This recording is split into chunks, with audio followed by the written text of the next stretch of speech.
ज्यादा जो है बिजनेस को अफेक्ट करने वाला होगा उसका एनवायरमेंट। देखो, इस एक इंसान के पॉइंट ऑफ व्यू से सोच कर देखो। मान लो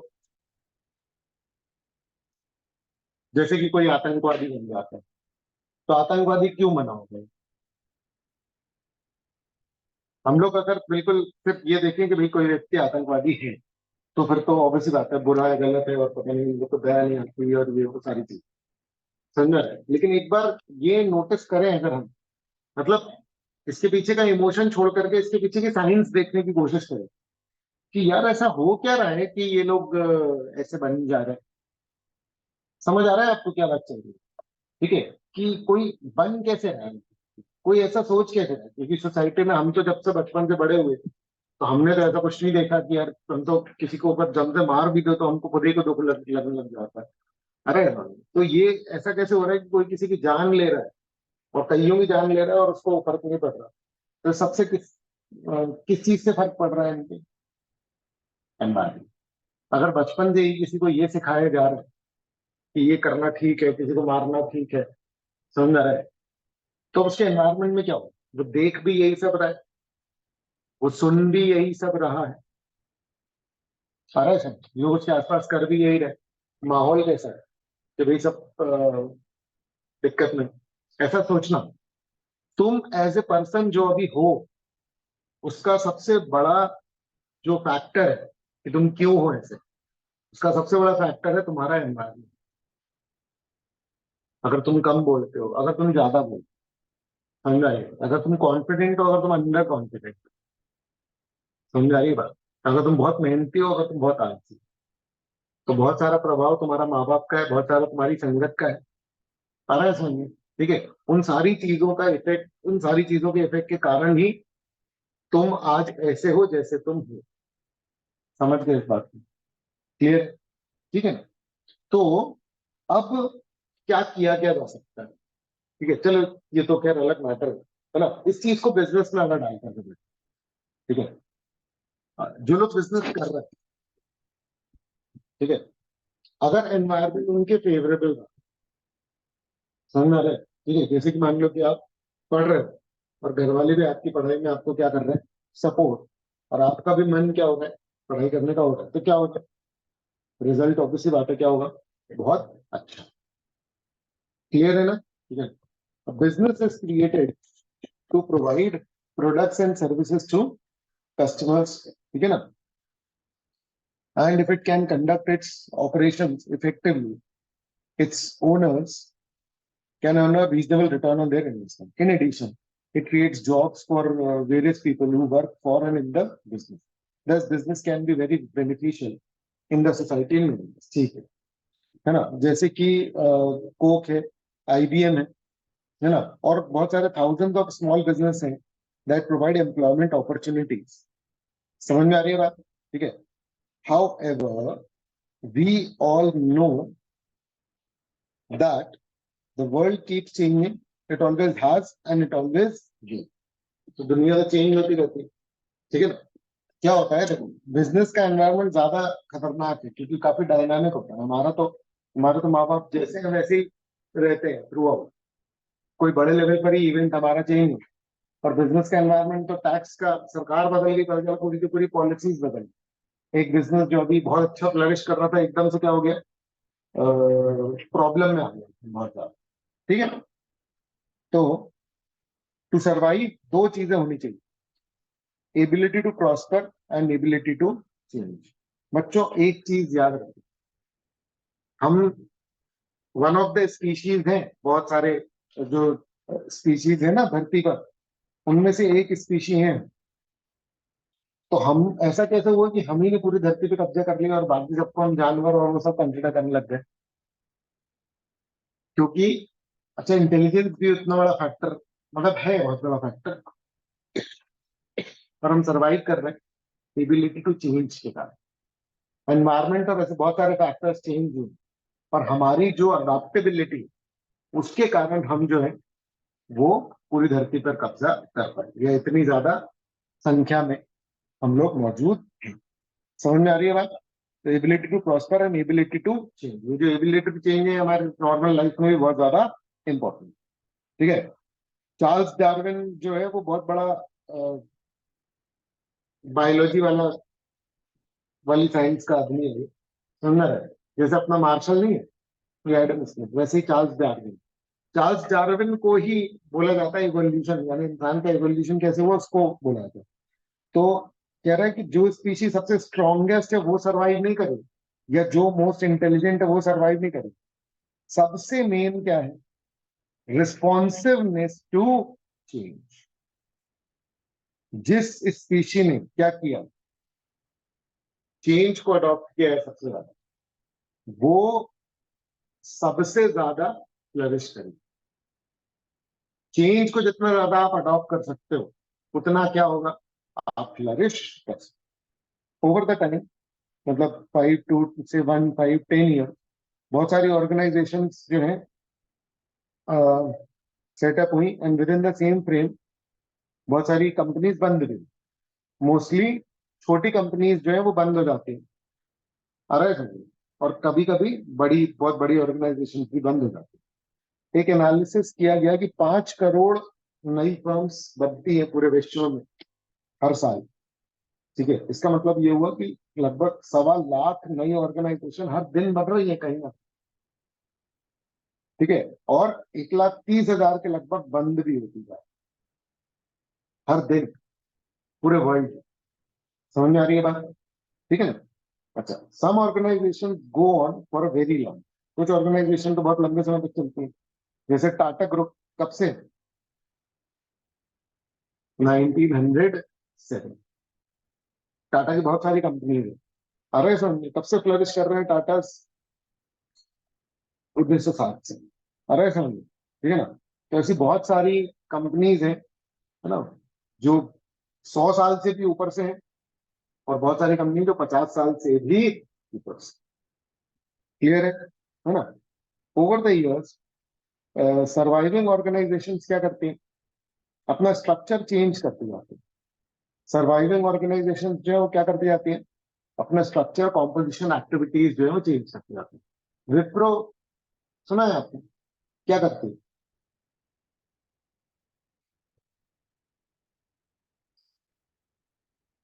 विप्रो एक कंपनी है बहुत बड़ी, क्या करती है? अरे भगवान, विप्रो के बारे में नहीं पता तुम्हें? ये तो अरे यार, विप्रो क्या काम करती है? विप्रो पे सीईओ को जॉब मिलती है? अरे कौन सी कंपनी जिसमें सीईओ को जॉब नहीं मिलती? ऑडिट कर। अरे हर कंपनी को ऑडिट कराना पड़ता है। हम ये डिस्कशन करें बैठ कर, मेरे सवाल का जवाब दो भाई। और नहीं पता नहीं बोलो। विप्रो क्या काम करती है? आईटी सेक्टर की कंपनी, सॉफ्टवेयर बनाती है। विप्रो जो है वो क्या है? सॉफ्टवेयर बनाने वाली कंपनी। क्लियर है? ठीक है ना? तो क्या हमेशा सॉफ्टवेयर बनाती है? खैर अब तुम लोग को यही नहीं पता कि विप्रो आज क्या काम करती है, इतनी बड़ी कंपनी। ठीक है, तो क्या ही बताओ। विप्रो जो है वो सनफ्लावर ऑयल बनाती है।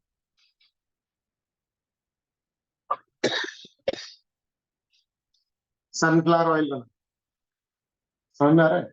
और फिर इवेंचुअली किसमें इंटर हो गए वो? सॉफ्टवेयर बिजनेस, सॉफ्टवेयर डेवलपमेंट में जो है वो इंटर हो गए। ठीक है ना? बहुत बड़ी कंपनी है। ठीक है, एज दे डू सो, दे इधर threaten or create opportunities for others.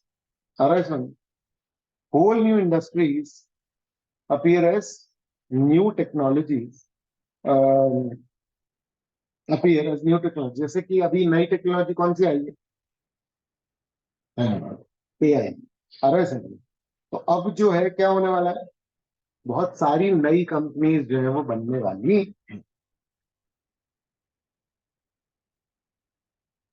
बहुत, ये तो कुछ नहीं है। आप समझ लो कि हजारों लाखों की तादाद में कंपनीज जो है वो बनने वाली है। क्लियर है? ठीक है ना? क्योंकि ये नई टेक्नोलॉजी, तो जब भी नई टेक्नोलॉजी आती है तो पूरी नई इंडस्ट्री जो है वो क्रिएट हो जाती है, और बहुत सारी इंडस्ट्रीज डिसअपियर भी हो जाती है, बट बहुत सारी कंपनीज जो है वो बंद भी होने लगी। ठीक है, ईच ऑर्गेनाइजेशन, ठीक है, operates in its unique environment. Environment influences businesses and also gets influenced by. देखो कोई भी बिजनेस वैक्यूम में नहीं चल सकता, इसका मतलब उसको क्या करना पड़ेगा, हर बिजनेस को इंटरैक्ट करना पड़ेगा। समझ में आ रहा है? एनवायरमेंट में क्या क्या होते हैं, कस्टमर्स, कॉम्पिटिटर्स, गवर्नमेंट, जहां फैक्ट्री है वहां आसपास की लोकल सोसाइटी, एनवायरमेंट भी कई केसेस में, तो ठीक है ना। तो the concept of businesses such as online shopping were non existing, मतलब पहले तो ये कॉन्सेप्ट था ही नहीं ना, अभी फ्रेश जो है वो ये कॉन्सेप्ट, बातें मत करो। Businesses are conducted through internet and have led to virtual shrinking of physical boundaries between the nations. आज की डेट में इंटरनेशनल ट्रांजेक्शन जो है वो बहुत इजी हो चुके हैं, समझ में आ रहा है?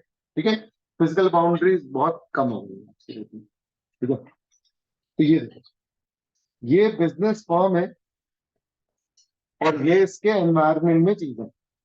कौन कौन है इसके एनवायरमेंट में, देखो, कस्टमर्स, सप्लायर्स, अरे यार बोल रहा हूं समझ नहीं आ रही क्या, customers, suppliers, government, creditors, competitors. देखो ध्यान पे ये याद होना चाहिए क्योंकि ये एमसीक्यू में आता है, ठीक है। कौन कौन जो है वो बिजनेस के इमीडिएट एनवायरमेंट में आते हैं, तो ये सब फर्क डालेंगे, कॉम्पिटिटर्स फर्क डालेंगे किसी बिजनेस को, बताओ। हाँ, क्योंकि अगर कॉम्पिटिटर्स बहुत सारे हैं तो क्या होगा,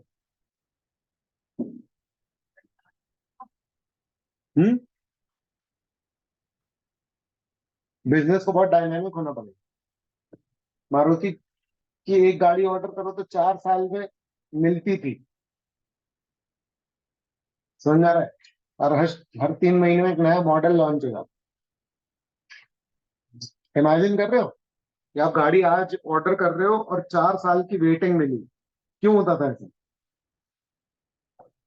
कंपटीशन नहीं था ना, अब क्या है, कंपटीशन। क्लियर है ये, ठीक है ना। चलो, हर फैक्टर मतलब कस्टमर्स जो है या सप्लायर्स जो है, गवर्नमेंट जो है, सब सब अफेक्ट करते हैं, गवर्नमेंट अपनी पॉलिसीज वगैरह बना करके अफेक्ट करती है, ठीक है। एमसीक्यू में आने वाला है, इसलिए सारे कॉन्सेप्ट जो है वो ध्यान में होने चाहिए। बिजनेस जो है वो कंटिन्यूसली उसको क्या करना चाहिए, monitor and adopt themself its to its environment. Environment अगर जैसे कि एप्पल आया, एप्पल ने एनवायरमेंट चेंज कर दिया, किस तरीके से एनवायरमेंट चेंज करा एप्पल ने,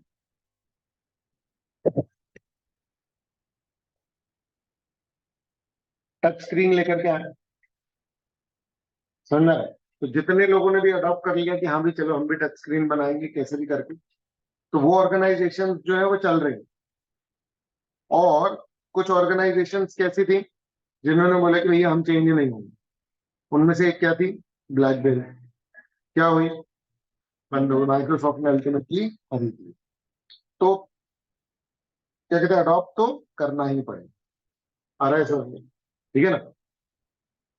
फिर the environment includes factors outside the firm which can lead to opportunities for and threats to the firm. Although there are many factors, the most important of the factors are socio-economic, technological, supplier, competitor, ये सब। McDonald's सुना है ना आप लोगों ने, है ना, जबलपुर में तो नहीं है लेकिन बाहर में है, बर्गर बेचती है कंपनी वर्ल्ड ओवर, समझ आ रहा है। इंडिया में आकर के उनको बर्गर में पनीर डालना पड़ा, आलू टिक्की, मैक आलू टिक्की, समझ में आ रहा है क्यों। और बाहर में अलग चीज चल रही है उसमें, चिकन और पता नहीं क्या क्या भर के दिए उसका, समझ में आ रही है बात। तो ये क्यों, क्योंकि यहाँ का जो एनवायरमेंट है वो क्या है, डिफरेंट, यहाँ का एनवायरमेंट डिफरेंट है। तो अगर वो अडॉप्ट नहीं करेंगे यहाँ के हिसाब से तो क्या होगा, बंद हो जाएंगे। क्लियर है, ठीक है ना।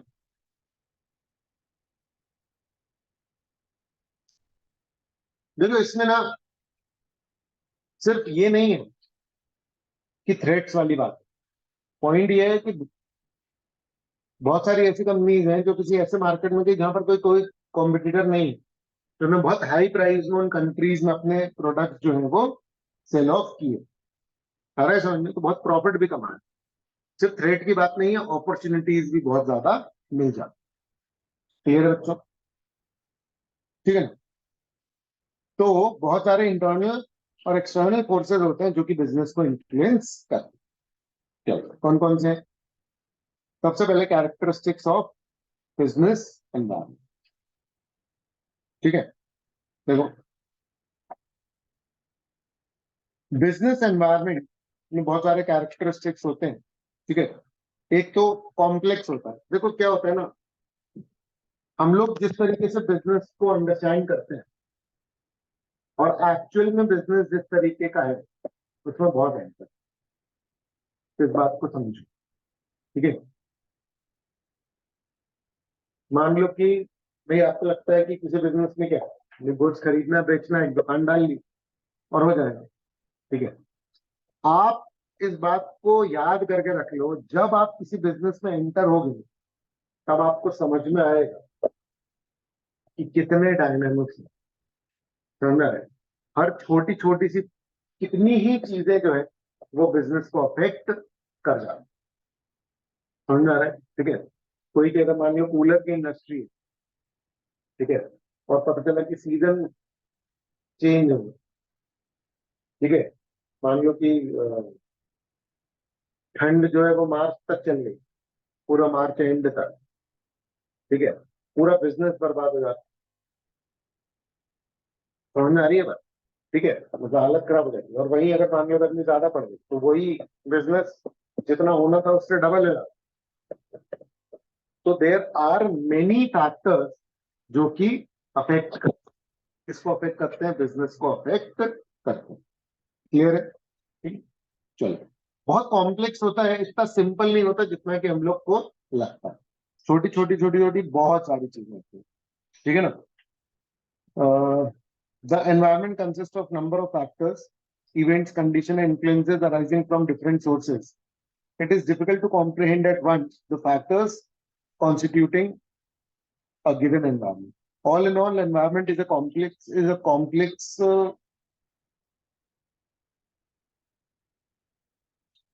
environment is complex. ठीक है, जिसको पार्ट्स में तो आप समझ सकते हो इजीली, पर टोटालिटी में समझना थोड़ा सा बड़ा टास्क हो जाता है। Mobile phones making music system computer books, ठीक है, कंप्यूटर बुक्स ऑब्सलीट, मतलब म्यूजिक सिस्टम्स जो लोग खरीदते थे पहले वो ऑब्सलीट हो गए। फिर बुक्स बहुत सारी जो है वो खरीदनी बंद हो गई। कंप्यूटर बहुत सारे लोग जो बेसिक काम के लिए खरीदते थे वो खरीदने बंद हो गए। समझ में आ रहा है? ठीक है, कोल्ड वॉर, कंट्रीज के बीच में कोल्ड वॉर है, उसके चक्कर में क्या हो रहा है, इंटरनेशनल टैक्स लॉस जो है वो चेंज हुआ। पता है क्या, मैंने बताया भी था शायद आप लोगों को याद हो कि यूएस और चाइना में ट्रेड वॉर हुई। तो यूएस चाइना में ट्रेड वॉर हुई, ठीक है, और हो क्या रहा है कि इंडिया को फायदा हुआ बहुत, क्योंकि पेपर बहुत सारा वहां से जाओ।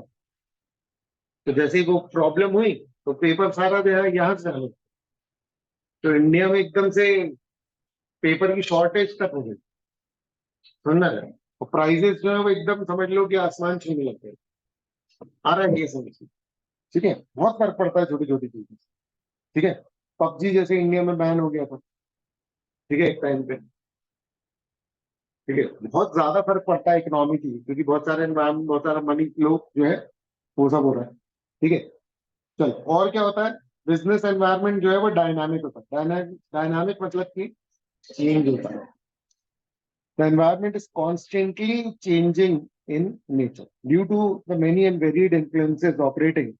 ठीक है, डायनेमिक मतलब हर समय चेंज होता रहता है। इसका एग्जांपल क्या है, जैसे फिल्म इंडस्ट्री जो है, ठीक है, generates revenue from ringtone caller tune rather than sale of music. मतलब कि पहले म्यूजिक इंडस्ट्री कैसे कमाती थी, कैसेट्स आती थी गाने, उनको बेच कर। आज के डेट में क्या सीन, कॉलर ट्यून या वो सब्सक्रिप्शन से उनको एक्चुअली में पूरे पैसे चल गए। समझ रहा है? लास्ट टाइम किसी ने म्यूजिक सीडी अगर खरीदी थी, हम लोग के टाइम पे एक एक कैसेट आती थी, 50-50, 55-55 रुपए की, जिसमें कि 12 गाने होते थे, समझ रहे हो? और उसको चलाने के लिए एक टेप रिकॉर्डर अलग लेना पड़ता, समझ रहे हो? वो कैसेट अगर खराब हो गई तो फिर वो गई। समझ में आ रहा है? बहुत खतरनाक है मतलब। ठीक है, थोड़ा इमेजिन करना मुश्किल है ना? चलो, फिर मल्टीफेसिटेड। मल्टीफेसिटेड मतलब कि पहलू बहुत सारे, पर्सपेक्टिव बहुत सारे, बहुत सारी चीजें बुरी भी हैं और उन्हीं में कुछ अच्छाई भी है। इस तरीके से बहुत मल्टीफेसिटेड टाइप का जो है ये होता है। ठीक है, जैसे कि एनवायरनमेंट का क्या फर्क पड़ेगा, बहुत मुश्किल है आइडेंटिफाई करता हूँ। ठीक है ना? जैसे कि एग्जांपल देखो, एलसीडी और प्लाज्मा टीवी है, ठीक है? अब 3D टीवी उसके जगह पे जो बन रहे हैं, है ना? आत्मनिर्भर भारत इनिशिएटिव से डोमेस्टिक बिजनेस के लिए अलग से वो अपॉर्चुनिटी होगी, but it is challenge for global companies working in India. मतलब एक पहलू ये है कि भाई इंडिया का बिजनेस अच्छा हुआ, और ग्लोबल कंपनीज के लिए वही चीज क्या है कि अरे ये तो बुरा हो गया। तो वही सेम चीज किसी के लिए अच्छी, किसी के लिए क्या हो रही है, बुरी। ठीक है, फिर फार रीचिंग इम्पैक्ट। कुछ चीजों का जो इम्पैक्ट है वो बहुत लॉन्ग टर्म जो है वो चला रहा है। The environment has a far reaching impact on the organisation. The growth and the profitability of an organization depends critically on the environment. किसी भी ऑर्गेनाइजेशन का जो सक्सेस है वो बहुत सारा कुछ किस पे डिपेंड करता है, एनवायरमेंट पे बहुत ज्यादा कुछ डिपेंड करता है। ठीक है, जैसे कि आदित्य बिरला ग्रुप जो है वो टेक्सटाइल से किस में शिफ्ट हो गए, सीमेंट में, है ना? To retail and financial services as well as telecom, due to changing सर्कम्स, और अच्छा पैसा भी बनाए। क्लियर है? ठीक है, चलो फिर क्या है, इंपॉर्टेंस ऑफ बिजनेस ऑर्गेनाइजेशन। ठीक है, बिजनेस इन एनवायरमेंट, एनवायरमेंट के क्या फायदे? अगर बिजनेस का एनवायरमेंट का पता होगा तो क्या होगा, जो भी अपॉर्चुनिटीज हैं या थ्रेट्स हैं वो कहाँ से आ रहे हैं, एनवायरमेंट से। जो भी अपॉर्चुनिटीज और थ्रेट्स है वो कहाँ से आ रहे हैं, एनवायरमेंट। क्लियर है? ठीक है ना? अच्छा, ग्रोथ के लिए डायरेक्शन कहाँ से मिल रहा है, एनवायरमेंट। एनवायरमेंट से ही पता चलेगा कि किस दिशा में दुनिया जो है वो बढ़ रही है, वहां पर ही अपने को अपना बिजनेस जो है वो डायरेक्ट करना है। देखो मैं कोशिश कर रहा हूँ कि मैं इसको थोड़ा सा जल्दी जल्दी बता दूं, क्योंकि थोड़ा सा ड्राई वाला पैच है, लेकिन एमसीक्यू के लिए कोई एक आध लाइन अगर बीच की इंपॉर्टेंट हो गई तो इसलिए आपको थोड़ा सा ध्यान रखना पड़ेगा। ठीक है ना? कंटिन्यूस लर्निंग क्या होता है ना कि आप ये मत समझना कि कोई एक बिजनेस में आ गए और उसके बाद फिर जिंदगी भर वैसे ही चल। जो लोग ऐसे चल रहे हैं ना, ठीक है, उनका बिजनेस आप देखोगे ओवर द इयर्स जो है वो बहुत कम है। जिन लोगों ने क्या नहीं किया, अपने बिजनेस में कोई अपडेशन वगैरह नहीं या चेंज वगैरह नहीं होते, उनका बिजनेस जो है वो बहुत सिकुड़ गया। ऐसा नहीं है कि बंद हो गए, बहुत सारे बिजनेस तो बंद भी हो गए, पर छोटे लेवल पर बहुत सारे बिजनेस जो है उनकी जो वैल्यू या जो भी चीजें वो बहुत कम हो गई, क्योंकि टेक्नोलॉजी नई आती रहती है, तो आपको अडॉप्ट करते रहना पड़ता है, नहीं तो फिर क्या हो जाओगे आप, आउटडेट हो जाओगे। भाई कपड़ों क्लोथिंग की कंपनी देख लो तो क्या होता है, फैशन वगैरह जो है वो कंटिन्यूसली चेंज होता रहता है, समझ रहा है? किसी भी चीज को ले लो आप, किसी भी चीज को ले लो। भाई किसी ने सोचा था कि नॉर्मल चाय की दुकान में जो है, ठीक है, जो 2-2 रुपए की चाय देते हैं, समझ रहा है, उसी को नए परिवेश में कोई एकदम लेकर के आ जाएगा, और वही 2 रुपए की चाय 20-20 रुपए में भी लोग अच्छे से शान से बैठ करके पिए। समझ में आ रही है बात? क्लियर है? तो बस यही है ना कि जिस व्यक्ति ने अपडेट किया वो फायदा उस चीज का उठाए। ठीक है, कंटिन्यूस, इसलिए कंटिन्यूस क्या करना पड़ता है, ब्रिज बिल्डिंग भी बहुत ज्यादा क्या होती है, इंपॉर्टेंट होती है। जैसे कि मैगी, मैगी के ऊपर क्या वो हो गया था कि लेड है उसमें, तो ऑब्वियसली बात है क्या हुआ, पूरी इमेज तार तार हो गई उसकी। समझ आ रहा है? क्लियर है? भले ही वो पॉलिटिकली ड्रिवन है या जो भी हो, कि किसी पॉलिटिकल पार्टी ने पैसे मांगे हो गए, नहीं दिए तो उन्होंने बोल दिए कि अब तुम वहां पर केस कर रहे हैं, जो नुकसान किया वो तो हो ही गया ना। समझ में आ रही है बात? मतलब वो नुकसान तो बहुत हैवी कहलाए। ठीक है बच्चों, तो इमेज बिल्डिंग जो है, ठीक है, वो कहाँ से होती है? एनवायरमेंट से। एनवायरमेंट आपके बारे में जो इमेज बना लेता है उस हिसाब से प्रोडक्ट दिखता है या वैसा होता है। टाटा नैनो अच्छी कार थी, समझ में आ रहा है? ठीक है, तो उसके बारे में इमेज क्या बन गई कि अरे सस्ती गाड़ी है, अरे है ना, चीप गाड़ी है। ये जबरदस्ती की इमेज बन गई, जबकि अच्छी गाड़ी, कोई प्रॉब्लम उसमें नहीं थी। समझ में आ रही है बात? लेकिन वो इमेज के चक्कर में क्या हो रहा है कि खत्म हो गई गाड़ी, बनानी बंद कर दी कंपनी। क्लियर है क्या बच्चों? ठीक है ना? ठीक है। जैसे अभी एप्पल जो है, हम लोग को उतना फर्क नहीं पड़ता, लेकिन अगर आप ध्यान से नोटिस करोगे तो एप्पल जो है, उसका मेन गोल, अगर आप रीड करते हुए थोड़ा सा पता लगाओगे, तो वो जीरो कार्बन कंपनी बनने के उसमें ग्लोबली बहुत रिस्पेक्टेड होती है वो कंपनी, जो कि एनवायरमेंट का नुकसान कम से कम करे। समझ रहे हैं? जैसे बहुत सारी कंपनी, जैसे आईटीसी है जो सिगरेट सिगरेट बनाती है, या सीग्राम जी, ये सब जो है जो दारू बनाते हैं, ये सबको सिन कंपनीज का है कि प्रॉफिट तो बहुत है, समझ रहे हैं, बट फिर भी जो बड़े इन्वेस्टर्स हैं वो इसमें इन्वेस्ट करने से बचते हैं। समझ रहे हैं? क्योंकि लॉन्ग टर्म में इनका कोई हिसाब किताब नहीं है। समझ रहे हैं? वहीं अगर मान लो कि कोई ऐसी कंपनी है जो एनवायरनमेंट के पॉइंट ऑफ व्यू से भी सोच रही है, तो एप्पल का ऐसा है कि हम ऐसे प्रोडक्ट्स बना रहे हैं जो बायोडिग्रेडेबल है।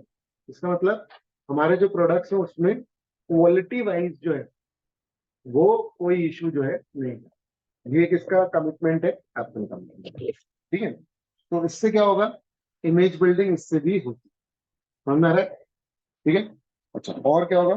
कंपटीशन कितना है ये आपको कहाँ से पता चलेगा? एनवायरमेंट।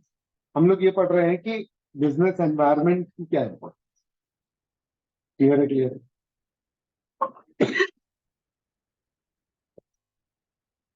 ठीक है ना? फिर क्या है? Relationship between business organisation and environment. ठीक है, चलो आज वैसे इतना वो नहीं है ना, तो आज मैं जल्दी ओवर कर रहा हूँ, लेकिन कल से अपन प्रॉपर जो है पढ़ाई करेंगे, बिल्कुल टाइम वेस्ट ये बिना। समझ में आ रहा है? ठीक है, कल से बिल्कुल टाइम वेस्ट नहीं होगा। ठीक है,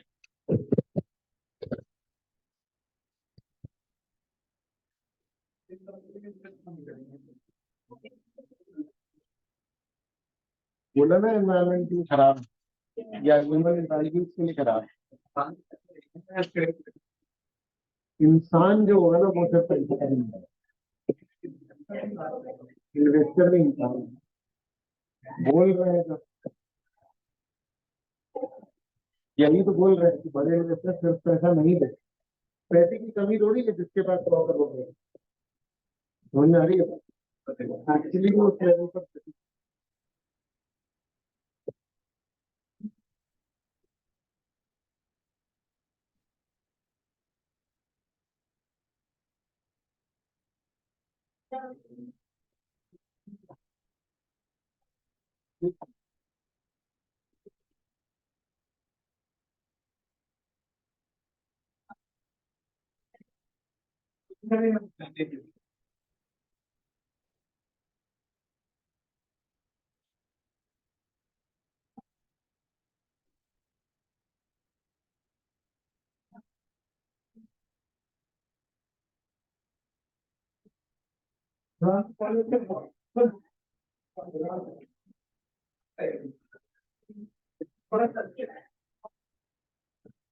थैंक यू।